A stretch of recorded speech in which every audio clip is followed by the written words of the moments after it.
நீங்கள் நல்லா இருப்பீங்க. ஆண்டவர் தாமே உங்களை ஆசீர்வதிப்பாராக.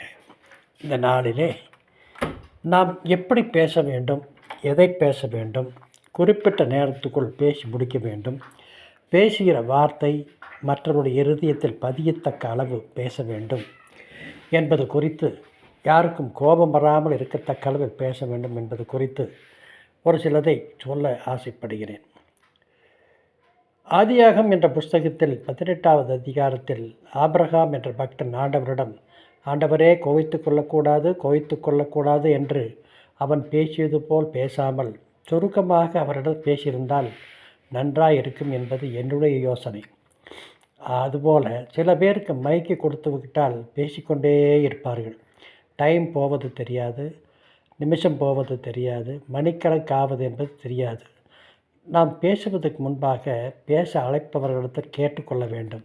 எத்தனை நேரம் பேச வேண்டும், எத்தனை மணி நேரத்துக்குள் முடிக்க வேண்டும் என்பது நாம் பேசி தெரிந்து அதுக்கு தகுந்த போல் பேச்சு குறைத்து பேசுகிற பொருளை மற்றவருடைய இருதயத்தில் பதியத்தக்க அளவு பேச வேண்டும். ஒரு முறை நடந்த ஒரு சம்பவம் என்னவென்றால், ஒருவரை ஒரு பேச்சுக்காக பேச வேண்டும் என்று ஒரு மேடைக்கு அழைத்திருந்தார்கள். அவர் பேசினார், பேசிக்கொண்டே இருந்தார். அவருக்கு கொடுத்த டைம் போக பேசிக்கொண்டே இருக்கிற போது எதிரில் இருந்தவர் கேட்டார். எதிரில் இருந்தவர் பொறுமையோடு வைத்து தன்னுடைய வாட்சை காண்பித்தார்.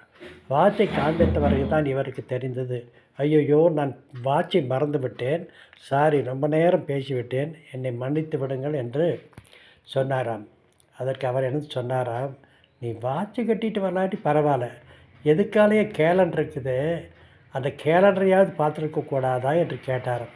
அதுபோல் நாம் எங்கு பேச அழைத்தாலும், எதை பேச சொன்னாலும் அளவோடு புரியத்தக்க அளவில் நீங்கள் பேசினால் உங்களுக்கு வாய்ப்புகள் அதிகமாகும்.